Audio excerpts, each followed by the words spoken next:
Guys 25,999 രൂപയ്ക്ക് നിങ്ങൾക്ക് മേടിക്കാൻ പറ്റിയ 2 സാംസങ്ങിൻ്റെ ഫോണുകളുണ്ട്. ഈ വീഡിയോ എടുക്കുന്ന സമയത്ത് ഇനി അതിൻ്റെ വില കൂടുമെന്ന് എൻ്റെ അടുത്ത് ചോദിച്ചു കഴിഞ്ഞാൽ എനിക്ക് അറിഞ്ഞുകൂടാട്ടാ. ഇന്ന് 21 ജൂലൈ, ഈ 21 ആമസോണിൽ കയറി നോക്കിയാൽ കണ്ടല്ലോ, വിലയും കണ്ടല്ലോ. 6 GB റാമും 128 GB സ്റ്റോറേജും പറഞ്ഞതിന് 25,999. ഞാൻ വേറൊരു ഫോൺ കൂടെ കാണിച്ചു തരാം. അതിനും ഇതേ സെയിം പ്രൈസ് ആയിരുന്നു ഇന്നലെ വരെ. സാംസങ് M56, ഇതിൻ്റെയും വില കണ്ടല്ലോ, സെയിം വില 25,999. ഇതിൽ 8 GB റാം ഉണ്ട്. നിങ്ങൾ എത്ര? 8 GB റാമും 128 GB സ്റ്റോറേജും. അപ്പോൾ എൻ്റെ കയ്യിൽ ഈ 2 ഫോണുകളും വന്നിട്ടുണ്ട്.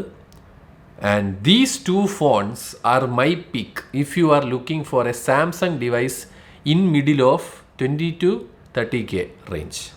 Good morning, ladies and gentlemen. Welcome to your favorite.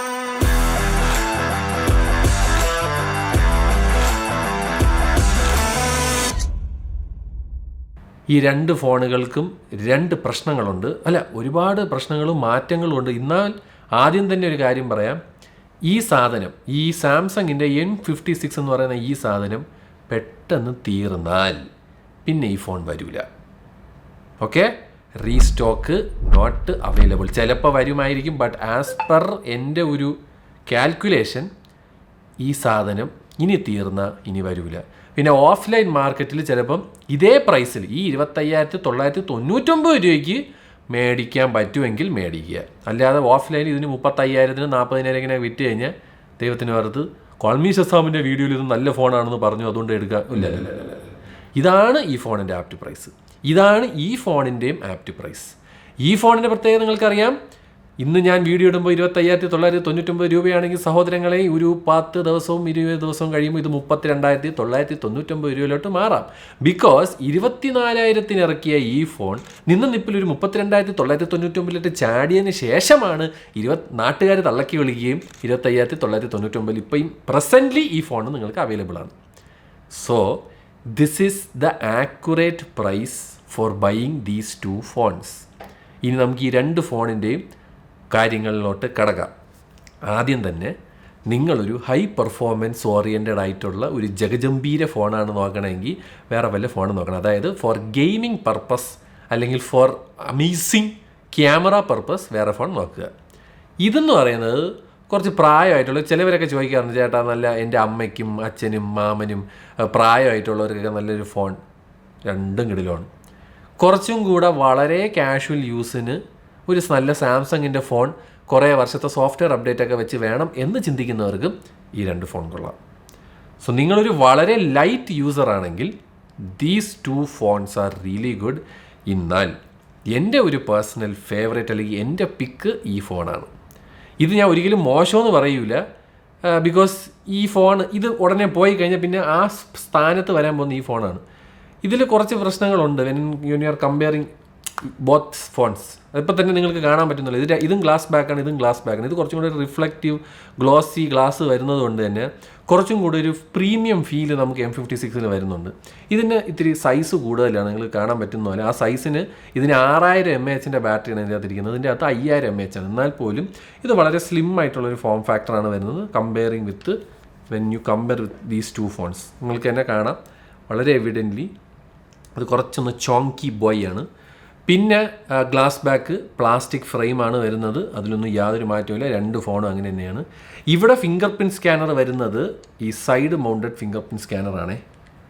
അതായത് അണച്ചാൽ ഫിംഗർ പ്രിൻറ്റ് വയ്ക്കുക, ഓണാവും. ഒന്ന് അമുക്കണം കേട്ടോ. അല്ല അത് ആ അമുക്കൽ എന്തെന്ന് പറഞ്ഞു കഴിഞ്ഞാൽ അല്ലെങ്കിൽ പിന്നെ വെറുതെ നമ്മൾ എന്തെങ്കിലുമൊക്കെ സ്കിന്ന് ടച്ച് ചെയ്യുമ്പോൾ ഇത് അൺലോക്ക് ആവുന്ന ഇത് വരും. പിന്നെ മൊത്തത്തിൽ ലോക്കാവും. അതുകൊണ്ടാണ് അവർ കുറച്ചൊന്ന് ഫോഴ്സ് ചെയ്താൽ മാത്രമേ ഇത് ഓപ്പണായി വരുള്ളൂ. എന്നാൽ ഇവിടെ വരുമ്പോൾ നമുക്ക് ഇൻ ഡിസ്പ്ലേ ഫിംഗർ പ്രിൻറ്റ് സ്കാനറാണ് വരുന്നത്. കണ്ടല്ലോ, in display fingerprint scanner. കുറച്ച് സ്ലോ ആണ്, പക്ഷേ we are getting a in display fingerprint scanner. Gorilla ഗ്ലാസിൻ്റെ വിക്ടസ് പ്ലസിൻ്റെ 2ലും ഗൊറില്ല ഗ്ലാസ് വിക്ടസ് പ്ലസിൻ്റെ പ്രൊട്ടക്ഷനാണ് വരുന്നത്. ഇതിൽ IP64 ഉണ്ട്. ഇതിൽ IP റേറ്റിംഗ് ഒന്നും ഇല്ല കേട്ടോ. ബട്ട് ഡിസ്പ്ലേ ഇതിന് രണ്ടും ഇങ്ങനെ അടുത്ത് വെച്ചാൽ നിങ്ങൾ തന്നെ പറ നിങ്ങൾക്ക് ഏതാണ് ഇഷ്ടപ്പെട്ടതെന്ന്. ഇതാണ് കുറച്ചും കൂടെ ബെറ്റർ അല്ലേ, കുറച്ചും കൂടെ സ്ലിമ്മർ ബെസൽസ് ഒക്കെ വരുന്നത് M56-നാണ്. നിങ്ങൾക്ക് ഇവിടെ വരുമ്പോൾ അതിൻ്റെ അത്യാവശ്യം കുറച്ച് താടിയും മുടിയും ഒക്കെ വരുന്നുണ്ട്. അപ്പോൾ അത് നിങ്ങൾ മനസ്സിൽ വെച്ചേക്കുക. ബട്ട് ഡിസ്പ്ലേയുടെ കേസിൽ ഡിസ്പ്ലേ യൂസ് ചെയ്തേക്കുന്നതിൽ വലിയ മാറ്റമൊന്നുമില്ല. സൂപ്പർ ആമോലെഡ് ഡിസ്പ്ലേ ആണ് വെച്ചിരിക്കുന്നത്. 120 Hz റിഫ്രഷ് റേറ്റാണ് വരുന്നത്. HDR10 സപ്പോർട്ട് വരുന്നുണ്ട്. 10+ സപ്പോർട്ട് ഞാൻ രണ്ടിലും കണ്ടില്ല. സോ HDR സപ്പോർട്ട് കിട്ടുന്നുണ്ട്. അത്യാവശ്യം നല്ല ബ്രൈറ്റ് ആയിട്ടുള്ള ഡിസ്പ്ലേ തന്നെയാണ്. അണ്ടർ ദ സൺലൈറ്റ് ഒക്കെ നല്ല ബ്രൈറ്റ് ആകുന്ന 2 ഗംഭീര ഡിസ്പ്ലേ ആണ് അവർ കൊടുത്തിരിക്കുന്നത്. പിന്നെ ഇതിൻ്റെ അകത്തൊരു വേപ്പർ കൂളിംഗ് സിസ്റ്റം ഉണ്ടെന്ന് അവർ എഴുതിയിട്ടുണ്ട്. പക്ഷേ ഇതിൽ അതിനെപ്പറ്റി വിമർശിച്ചിട്ടില്ല. അതുകൊണ്ട് എനിക്ക് അറിയത്തുമില്ല എന്തിനൊക്കെ ഉണ്ട് ഇല്ല എന്നൊക്കെ പറഞ്ഞിട്ടും ഗെയിം കളിക്കുന്ന സമയത്ത് രണ്ടും അത്യാവശ്യം അതിൻ്റെ ഇത് എക്സിനോസിൻ്റെ പണിയും ഇത് സാംസങ് ഉണ്ടാക്കിയ ചിപ്സെറ്റിൻ്റെ പണിയും കാണിക്കുന്നുണ്ട്. അതെ, ഇതിൻ്റെ അകത്തിരിക്കുന്നത് എക്സിനോസിൻ്റെ 1480 എന്ന് പറയുന്ന 4 നാനോമീറ്റർ പ്രോസസ്സിംഗ് വരുന്ന ചിപ്സെറ്റാണ്. എങ്ങനെ നോക്കിയാലും ഈ ഫോണിൽ ഇരിക്കുന്ന ചിപ്സെറ്റ് കുറച്ചും കൂടെ ബെറ്ററാണ് comparing to this phone. Because ഇതിൻ്റെ അകത്തിരിക്കുന്നത് സ്നാപ്ഡ്രാഗൻ്റെ 6th Gen 3 എന്ന് പറയുന്ന ചിപ്സെറ്റാണ്. അപ്പോൾ നിങ്ങൾ വിചാരിക്കും ഉള്ള സ്നാപ്ഡ്രാഗൻ്റെ ചിപ്സെറ്റ് ആയതുകൊണ്ട് കുറച്ച് സൂപ്പറായിരിക്കും. ആരും പ്രതീക്ഷിക്കേണ്ട, ഈ ചിപ്സെറ്റ് ഉണ്ടാക്കുന്നതും സാംസങ് തന്നെയാണ്. അതുകൊണ്ട് എക്സിനോസ് എടുത്താലും ഈ ഫോണിലെ സ്നാപ്ഡ്രാഗൺ എടുത്താലും സെയിമാണ്. TSMC അല്ല, 2 ചിപ്സെറ്റും ഉണ്ടാക്കുന്നത് സാംസങ് ആണ്. പിന്നെ ആകെ ഉള്ളൊരു ഗുണമെന്ന് പറഞ്ഞാൽ ഇതിൻ്റെ അകത്തിരിക്കുന്നത് സ്നാപ്ഡ്രാഗൻ്റെ ISP-യും GPU ആണ്. എന്നാൽ ഇതിൽ മറ്റേ എക്ലിപ്സ് എന്നോ അങ്ങനെ എന്തോ പറഞ്ഞൊരു സാധനമാണ് ഇരിക്കുന്നത്. So doesn't matter. ഇതിൻ്റെ അകത്ത് കുറച്ചും കൂടെ പെർഫോമൻസ് കുറച്ചും കൂടെ ബെറ്ററാണ് M56-ൽ. എന്തെന്ന് വെച്ച് കഴിഞ്ഞാൽ ഒക്ടാ കോറിൽ 4 പെർഫോമൻസ് കോർ 2.7 GHz-ലും ഇതിൻ്റെ അകത്തുള്ള 4 പെർഫോമൻസ് കോർ 2.4 GHz-ലുമാണ് ക്ലോക്ക് ചെയ്തിരിക്കുന്നത്. എന്ന് പറഞ്ഞു കഴിഞ്ഞാൽ ഇത് കുറച്ചും കൂടെ സ്മൂത്ത് ആൻഡ് സ്നാപ്പിയാണ്. മനസ്സിലായ? കമ്പയറിങ് വിത്ത് ഇതിന് കുറച്ച് അവിടെ ഇവിടെ ആയിട്ടൊക്കെ ചില പിടുത്തവും അങ്ങനത്തെ പരിപാടികളൊക്കെ ഞാൻ കണ്ടായിരുന്നു. ബട്ട് അഗെയിൻ അത്യാവശ്യം കുഴപ്പമില്ലാത്ത ഒരു ഫോണായിട്ട് തന്നെയാണ് എനിക്ക് ഈ രണ്ട് ഫോണും വിളിച്ചത്. അതിൽ കുറച്ചും കൂടെ പെർഫോമൻസ് ഓറിയൻറ്റഡ് ആയിട്ട് എനിക്ക് ഫീൽ ചെയ്തത് ഈ ഒരു അണ്ണനിലാണ്. ബാറ്ററി ഞാൻ നേരത്തെ പറഞ്ഞ പോലെ ഇത് അത്യാവശ്യം കുറച്ചും കൂടെ ബെറ്ററാണ്. 6000 mAh ഇരിക്കുന്നതുകൊണ്ട് തന്നെ അത് സെറ്റപ്പാണ്. രണ്ടിലും 45 വാട്ടിൻ്റെ ഫാസ്റ്റ് ചാർജിങ് സപ്പോർട്ട് ചെയ്യുന്നുണ്ട്. അത് സാംസങ്ങിൻ്റെ തന്നെ ചാർജർ മേടിക്കണം, എന്നാലേ ആ സാധനമൊക്കെ കിട്ടുള്ളൂ. പെട്ടിയിനകത്ത് ഒരു ഷിണ്ടിയും ഇല്ല. അതൊന്നും നിങ്ങളെല്ലാവരും മനസ്സിലാക്കുക. രണ്ടിലും സിംഗിൾ സ്പീക്കറാണുള്ളത്, മറ്റേ സ്റ്റീരിയോ സ്പീക്കർ ഇല്ല. ദുബൈയിൽ നിന്ന് മേടിച്ചത് കൊണ്ട് M56-ന് NFC ഉണ്ട്. ഇന്ത്യയിലുള്ള M56-ന് NFC ഇല്ല. ദുബായിലുള്ള മിക്ക ഫോൺസിലും NFC വരും. എന്നാൽ നാട്ടിൽ നിന്ന് മേടിക്കുന്ന ഈ ഫോണിൽ നിങ്ങൾക്ക് NFC-യും അതേപോലെ തന്നെ നമ്മുടെ സാംസങ്ങിൻ്റെ നോക്സ് സെക്യൂരിറ്റി എന്ന് പറയുന്ന പരിപാടിയും വരുന്നുണ്ട്. So that means you can use Google wallet or Samsung പരിപാടിയൊക്കെ ഇൻ ഹിയർ. പിന്നെ എടുത്ത് പറയാനാണെങ്കിൽ പിന്നെന്താ, രണ്ടിലും ഇരിക്കുന്ന റാം LPDDR5X-ൻ്റെ റാമാണ്. ഇതിലുള്ള LPDDR5X-ൻ്റെ റാമിൻ്റെ സെറ്റപ്പ് എനിക്ക് മനസ്സിലായി. ബിക്കോസ് ഇതിനകത്തിരിക്കുന്ന ചിപ്സെറ്റ് ഒരിക്കലും LPDDR5X സപ്പോർട്ട് ചെയ്യില്ല. ബിക്കോസ് നിങ്ങൾക്ക് തന്നെ കയറി നോക്കാവുന്നേ ഉള്ളൂ. ഈ പറയുന്ന സ്നാപ്ഡ്രാഗൺ 6 Gen 3 LPDDR5 വരെ സപ്പോർട്ട് ചെയ്തോളൂ. ഒന്നെങ്കിൽ സാംസങ് അതിന് എന്തെങ്കിലും ഒന്ന് കസ്റ്റമൈസ് ചെയ്ത് കാണണം, അല്ലാത്ത വശം സപ്പോർട്ടഡ് അല്ല. ഇതിൻ്റെ അകത്ത് LPDDR5X-ൻ്റെ റാമും UFS സ്റ്റോറേജ് 3.1 ആണ്. ഇതിൻ്റെ അകത്തും UFS സ്റ്റോറേജ് 3.1 LPDDR5X-ൻ്റെ റാമാണ്. എന്നാൽ ഇതിൽ 6 GB റാമും ഇതിൽ 8 GB റാമുമാണ്. സോ അതിൻ്റെ ഒരു ഡിഫറൻസ് എന്താണെങ്കിലും M56-ന് ഉണ്ട്. എന്നെല്ലാം മനസ്സിൽ വെച്ചേക്കുക. രണ്ടും മോശം ഫോണെന്നല്ല പറയണത്. എനിക്ക് ഈ ഫോണാണ് കുറച്ചും കൂടെ ഇഷ്ടപ്പെട്ടത് എന്ന് മാത്രമേ ഞാൻ ഇവിടെ പറയുന്നുള്ളൂ. പിന്നെ എന്തിന് പറയാമെന്ന പെർഫോമൻസായി ഗെയിമൊക്കെ ഞാൻ പറയാം, അത്യാവശ്യം പരിപാടികളൊക്കെ കുഴപ്പമില്ല. എനിക്ക് ഞാൻ പറയാം കുറച്ചും കൂടെ സ്മൂത്ത് ആൻഡ് സ്നാപ്പി ആയിട്ട് എനിക്ക് പേഴ്സണലി ഫീൽ ചെയ്ത ഈ ഫോണാണ്. കുറച്ചും കൂടെ ഒരു നമ്മുടെ ഒരു സാംസങ്ങിൻ്റെ ഒരു M സീരീസിൻ്റെ ഒരു അത്യാവശ്യം കുറച്ചും കൂടെ കൂടിയ ഫോണുണ്ട്. ആ ഒരു ഫോണിൻ്റെ ഒരു ഫീല് നമുക്കിവിടെ കിട്ടുന്നുണ്ട്. പിന്നെ 1 UI 8 ആണ് രണ്ടിലുള്ളത്. 6 വർഷത്തെ സോഫ്റ്റ്വെയർ അപ്ഡേറ്റും 6 വർഷത്തെ സെക്യൂരിറ്റി അപ്ഡേറ്റ് നിങ്ങൾക്ക് കമ്പനി പ്രൊവൈഡ് ചെയ്യുന്നുണ്ട്. ആ അപ്ഡേറ്റിൽ കൂടെ വേറെ എന്തെങ്കിലുമൊക്കെ വന്നു കഴിഞ്ഞാൽ എന്നെ വന്ന് ഒന്നും പറയരുത്, നേരെ പോവുക സാംസങ്ങിൻ്റെ കൊങ്ങയ്ക്കോ കുത്തിനോ ഒക്കെ പിടിക്കുക. അല്ലാതെ എനിക്കൊന്നും അറിഞ്ഞത്തില്ല ഉള്ള കാര്യം പറയാം. എൻ്റെ അടുത്ത് ഒരുപാട് പേര് ഈ ഒരു പ്രൈസ് റേഞ്ചിൽ 2 നല്ല സാംസങ്ങിൻ്റെ ഫോണുകൾ ഏതുണ്ട് എന്ന് ചോദിച്ചത് കൊണ്ട് മാത്രമാണ് ഇത് രണ്ടും ഞാൻ എടുത്ത് ഇങ്ങനെ റിവ്യൂ ചെയ്യുന്നത്. പിന്നെ നമുക്ക് എടുത്ത് പറയാനാണെങ്കിൽ എന്താ, പിന്നെ അതൊന്നും ഇല്ലടേ. ക്യാമറ അതിനെപ്പറ്റി പറയണോ? ഫ്രണ്ട് ക്യാമറ നമുക്ക് 12 MP, അതിൽ മുട്ടം വിറ്റുണ്ട്. സെയിം സെൻസർ എല്ലാം സെയിം ആണ്. എനിക്കൊണ്ട് സ്നാപ്ഡ്രാഗൻ്റെ 6 Gen 3 ഇരിക്കുന്നതുകൊണ്ടാണെന്ന് തോന്നുന്നു ഫ്രണ്ടിൽ ഇതില്ല 4K 30 FPS സപ്പോർട്ടില്ല. എന്നാൽ ഇതിൽ 4K 30 FPS വീഡിയോ നിങ്ങൾക്ക് എടുക്കാം. ബാക്ക് ക്യാമറ വരുമ്പോൾ അഗെയിൻ ഇവിടെയാണ് സെറ്റപ്പ്. 50 മെഗാ പിക്സലിൻ്റെ ഒരു OIS വരുന്ന ഒരു ക്യാമറയും ഇവിടെയും 50 മെഗാ പിക്സലിൻ്റെ OIS വരുന്ന ക്യാമറ തന്നെയാണ്. ഇതിൽ 5 മെഗാ പിക്സലിൻ്റെ അൾട്രാ വൈഡ്, ഇതിൽ 8 മെഗാ പിക്സലിൻ്റെ അൾട്രാ വൈഡ്, ഇതിൽ 2 മെഗാ പിക്സലിൻ്റെ മാക്രോ, ഇതിലും 2 മെഗാ പിക്സലിൻ്റെ മാക്രോ. ഫോട്ടോ എടുക്കുമ്പം എനിക്ക് പേഴ്സണലി M56 ഫോട്ടോസാണ് കുറച്ചും കൂടെ രസമായിട്ട് തോന്നിയത്. എസ്പെഷ്യലി എടുക്കുന്ന സിനാറിയോ ആയിക്കോട്ടെ, ഹൈലൈറ്റ് കൺട്രോൾസ് ആയിക്കോട്ടെ, നമ്മുടെ സ്കിൻ ടോൺ ആയിക്കോട്ടെ, എനിക്ക് കുറച്ചും കൂടെ ട്രൂ ടു ദ കളറായിട്ടും കുറച്ചും കൂടെ ഒരു ഇൻസ്റ്റാഗ്രാം റെഡി ആയിട്ടും ഫീൽ ചെയ്തത് M56 ഇതിലും എടുക്കുന്ന ഫോട്ടോസ് വലിയ മോശമൊന്നുമില്ല. വീഡിയോ ആയിക്കോട്ടെ, ബാക്കിൽ നമുക്ക് 4K 30 FPS സപ്പോർട്ട് വരുന്നുണ്ട്. ഇതിൽ ബാക്കിലും ഫ്രണ്ട് ക്യാമറയിലും 4K സപ്പോർട്ട് വരുന്നുണ്ട്. ഇതിൽ ഫ്രണ്ട് ക്യാമറയിൽ 4K സപ്പോർട്ട് വരുന്നില്ല. ഹലോ, ഇത് ഇത് സാംസങ്ങിൻ്റെ M47 എടുക്കുന്ന വീഡിയോ ആണ്. ഫ്രണ്ടിൽ 4K ഇല്ല. എനിക്ക് ഏറ്റവും ചിരി പറയണമെന്ന് പറഞ്ഞാൽ ഇവർ 20,000 താഴെ F36 എന്ന് പറഞ്ഞൊരു അതിൻ്റെ വീഡിയോ നിങ്ങൾ കണ്ടിട്ടുണ്ടായിരിക്കും. അതിലുണ്ട് 4K റെക്കോർഡിങ്. ഈ സാധനത്തിലില്ല. എന്തോ എനിക്ക് എന്തരാണെങ്കിലും അറിഞ്ഞുകൂടാ. ഇതാണ് എൻ്റെ ക്ലാരിറ്റി പറഞ്ഞത് കേട്ടോ. ഫ്രണ്ട് ക്യാമറയിൽ നിന്നപ്പോഴും ബാക്ക് ക്യാമറയിലോട്ടൊക്കെ തട്ടാം, പക്ഷേ അതിൻ്റെ ആവശ്യമില്ല. അതും 1080p ആയിരിക്കും. അതുകൊണ്ട് നമുക്ക് 4K ക്വാളിറ്റി കാണാം. ഇതാണ് 4K 30 FPS ഇത് സപ്പോർട്ട് വരുന്നത്. 50 മെഗാ പിക്സലിൻ്റെ OIS വരുന്നതുകൊണ്ട് അത്യാവശ്യം ഈ ഒരു ക്യാമറ വെച്ച് നിങ്ങൾക്ക് നല്ല ബാക്ക് ക്യാമറയിൽ വെച്ച് വ്ളോഗ് ചെയ്യാം.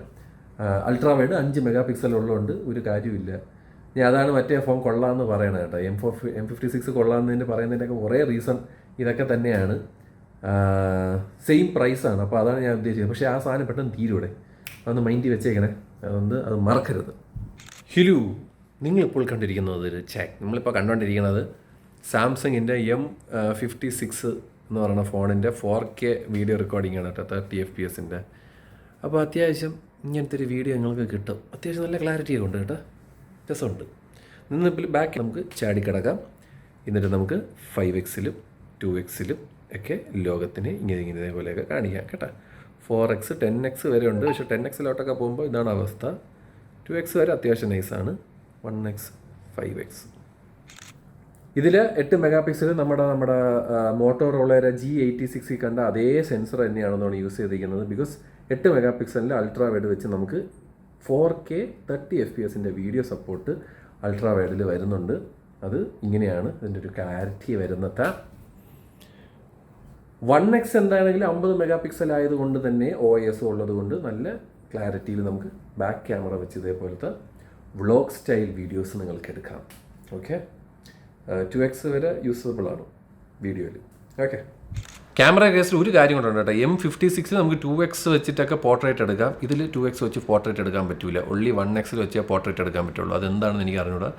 കണ്ടല്ലോ, ഇതിൻ്റെ പോർട്രേറ്റിൽ 2X ഉണ്ട്, ഇതിൻ്റെ പോർട്രേറ്റ് 2X ഇല്ല. അപ്പം അതൊക്കെയാണ് എനിക്ക് ഈ രണ്ട് ഫോണിനെയും പറ്റി പറയാനുള്ളത്. അത്യാവശ്യം കുഴപ്പമില്ലാത്ത രണ്ട് സാംസങ് ഡിവൈസസുകളാണ് എൻ്റെ കയ്യിരിക്കുന്നത് അറ്റ് ദ സെയിം പ്രൈസ്. ഈ സാധനം ഒരു 23,000 രൂപയ്ക്കൊന്ന് ഏതോ ഒരു ദിവസം വന്നായിരുന്നു. അന്ന് ഈ സാധനം മേടിച്ചവന്മാരൊക്കെ ഭാഗ്യവാന്മാരാണെന്നാണ് എനിക്ക് പറയാനുള്ളത്. പിന്നെ ഞാൻ ഒന്നും കൂടെ എടുത്ത് പറയുന്നു, ഈ ഫോൺ ഉടനെ പോകും. യെസ്, സത്യം, ചുമ്മാറാണ് സത്യം. അപ്പം പോണേന് മുന്നേ ഇതെടുക്കുക. പോയി കഴിഞ്ഞാൽ വേറെ ഏത് ഫോൺ അവിടെ ഉണ്ടെന്ന് ചോദിക്കുമ്പം ഈ അണ്ണ അവിടെ ഉണ്ട്. ഈ അണ്ണൻ്റെ ഒരു പ്രശ്നം, നിങ്ങൾ ലേറ്റായ അണ്ണ 32,999 ചാടും. പിന്നെ അണ്ണനെ നോക്കണ്ട. വേണമെങ്കിൽ മേടിക്കാം, ഞാൻ പറയൂല. ഇതാണ് കറക്റ്റ് പ്രൈസ്, 25,999. ആ പ്രൈസിന് എടുക്കാൻ പറ്റിയ രണ്ട് നല്ല മിഡ് റേഞ്ച് സാംസങ് ഡിവൈസസാണ് എൻ്റെ കയ്യിരിക്കുന്നത്. മെയിനായിട്ടും സോഫ്റ്റ്വെയർ സപ്പോർട്ട് നോക്കുന്നവർക്കും സോഫ്റ്റ്വെയർ എക്സ്പീരിയൻസ് നോക്കുന്നവർക്കും ഡെഫിനറ്റ്ലി ഇതെടുക്കാം. ഇതിൻ്റെ അകത്ത് ഞാൻ പറയാം, നിങ്ങളൊരു ഭയാനകമായിട്ട് പെർഫോമൻസ് അല്ലെങ്കിൽ ഭയാനകമായിട്ടുള്ള യൂസേജ് ഒന്നും ഇല്ലാത്തൊരു വ്യക്തിയാണെങ്കിൽ ഡെഫിനറ്റ്ലി നിങ്ങൾക്ക് ഈ രണ്ട് ഫോണിൻ്റെയും ആവശ്യമേ ഉള്ളൂ. എസ്പെഷ്യലി അത് ഞാൻ ഒന്നും കൂടെ എടുത്ത് പറയുകയാണ്, അവസാനം നമ്മളൊന്നും നേരാവണ്ണം പറഞ്ഞില്ല എന്ന് പറയരുത്. എനിക്കത്രേ പറയാനുള്ളൂ. ഓക്കെ, ഞാൻ പറയാം ഇൻ ഹാൻഡ് ഫീലൊക്കെ ആയിക്കോട്ടെ, എല്ലാം നല്ല. ഞാൻ പറയാം എനിക്ക് ഈ ഫോൺ കുറച്ചും കൂടെ സൂപ്പറായിട്ട് ഇഷ്ടപ്പെട്ടു. അതാണ് ഇതിൻ്റെ ഒരു മലയാളം. ഇത് മോശമൊന്നല്ല കേട്ടോ, ഒന്നും കൂടെ എടുത്ത് പറയുന്നത് മോശമൊന്നല്ല. ഈ ഒരു പ്രൈസ് റേഞ്ച് ഇപ്പം ഇറങ്ങിയ കുറേ കുറേ LCD ഡിസ്പ്ലേ ഒക്കെ വെച്ച് വരണ ഷുനാഗ്ലിയിൽ വെച്ച് നോക്കുമ്പം ഈ ഫോണ് ഇപ്പം സാംസങ് ഇറക്കിയതിൽ ഏറ്റവും ബെസ്റ്റ് തന്നെയാണ്. ബാക്കിയുള്ളവരൊക്കെ കണ്ടല്ലോ LCD 4GB RAM മറ്റേ പഴയ കാലത്തെ ചിപ്പ് സെറ്റ് ഇതൊക്കെ വെച്ചിട്ടാണ് അടിച്ചിറക്കണത്. ഇതിൽ ഞാൻ പറയാം ആൻഡ്രോയിഡ് സ്കോറൊക്കെ നോക്കുമ്പോൾ ഇതാണ് ഹയർ കേട്ടോ. 1 മില്യനൊക്കെ ആൻഡ്രോയിഡ് സ്കോർ ഇതിൽ കിട്ടുന്നുണ്ട്. ഇതിൽ നമുക്കൊരു 7 ലക്ഷമൊക്കെ കിട്ടുന്നുള്ളൂ, 7-8 ഒക്കെ കിട്ടുന്നുള്ളൂ. ഇതിൽ 8 ലക്ഷവും ഇതിൽ 1 മില്യനും കണ്ടല്ലോ. ബാക്കിയുള്ളതൊക്കെ സെയിമാണ്. CPU ത്രോട്ടിലിംഗ് ഒക്കെ ഇതിൽ 94, ഇതിൽ 92, 3D മാർക്കൊക്കെ ആയിക്കോട്ടെ, എല്ലാം ഇസ് എ സെയിം, വലിയ മാറ്റമൊന്നുമില്ല. But again I'm telling you, ഇതൊരു ഭയങ്കര പെർഫോമൻസ് ഒന്നും നോക്കാം, അതിനൊക്കെ വേറെ ഫോണുകൾ അവിടെ ഉണ്ട്. സാംസങ്ങിൻ്റെ ഡിവൈസസ് ആരെങ്കിലും നോക്കുന്നുണ്ടെങ്കിൽ ഇത് സൂപ്പർ. ഞാൻ വളരെ എനിക്ക് ഇതിൻ്റെ ഇൻഹാൻഡ് ഫീലും എല്ലാം എനിക്ക് ഭയങ്കര ഇഷ്ടപ്പെട്ടു. പിന്നെ ഇതിൻ്റെ അകത്ത് മെമ്മറി കാർഡ് ഇടാം കേട്ടോ, 1 ടെറാബൈറ്റിൻ്റെ മെമ്മറി കാർഡ് ഇടാം. അത് കണ്ട് ഈ സിമ്മ് കുട്ടികളൊക്കെ കാണിച്ചു തരാം. അത് ഇതിലില്ല. ഇതിൻ്റെ അകത്ത് 2 നാനോ സിമ്മേ ഉള്ളൂ കേട്ടോ. ഇതിൻ്റെ അകത്ത് ഈ സിമ്മൊന്നുമില്ലേ, ഉള്ള കാര്യം പറയും. ഈ സിമ്മും തേങ്ങയൊന്നുമില്ല. ഇതാണ്ട മെമ്മറി കാർഡ് ഇടാൻ പറ്റുന്ന ഒരു ഹൈബ്രിഡ് സിം കാർഡാണ് നമുക്ക് സാംസങ് M47 തരുന്നത്. 1 ടെറാബൈറ്റ് വരെ നിങ്ങൾക്ക് മെമ്മറി ഇടാം. ഓക്കെ, അപ്പോൾ അതാണ് എനിക്ക് ഈ 2 ഫോണിനെ പറ്റി പറയാനുള്ളത്. നിങ്ങൾ ഫോണുകൾ ഈ 2 ഫോണുകളും യൂസ് ചെയ്യുന്നവർ നിങ്ങളെ വിലയേറിയ അഭിപ്രായം താഴെ പറയുക. അതാകുമ്പോൾ ഇൻ ഫ്യൂച്ചർ ആർക്കെങ്കിലും എടുക്കണമെന്നുണ്ടെങ്കിൽ അവർക്ക് ആ ഒരു കമൻറ്റും കൂടെ വായിച്ചിട്ട് അവർക്ക് ഒരു തീരുമാനം എടുക്കാം. എൻ്റെ കാഴ്ചപ്പാടിൽ I like this way better than this, but both are actually nice എന്നാണ് എനിക്ക് ഒന്നും കൂടെ അടുത്ത് പറയാനുള്ളത്. പക്ഷേ അണ്ണൻ ഉടനെ വിട പറയും. ബൈ അളിയാ, നീ സൂപ്പറായിരുന്നു കേട്ടോ. ഞാൻ നേരത്തെ നിന്നെ വിളിക്കേണ്ടതായിരുന്നു, പക്ഷേ എന്ത് ചെയ്യാം, നിൻ്റെ കമ്പനി എന്നെ തള്ളക്കി വിളിച്ച്, അതുകൊണ്ടാണ് ഞാൻ അത് വിട്. അപ്പോൾ എന്തിനാണെങ്കിലും ഈ 2 ഫോണുകൾ നല്ല തന്നെയാണ്, എടുക്കാം എന്ന് പറഞ്ഞ് ഞാൻ പോകണം കേട്ടോ.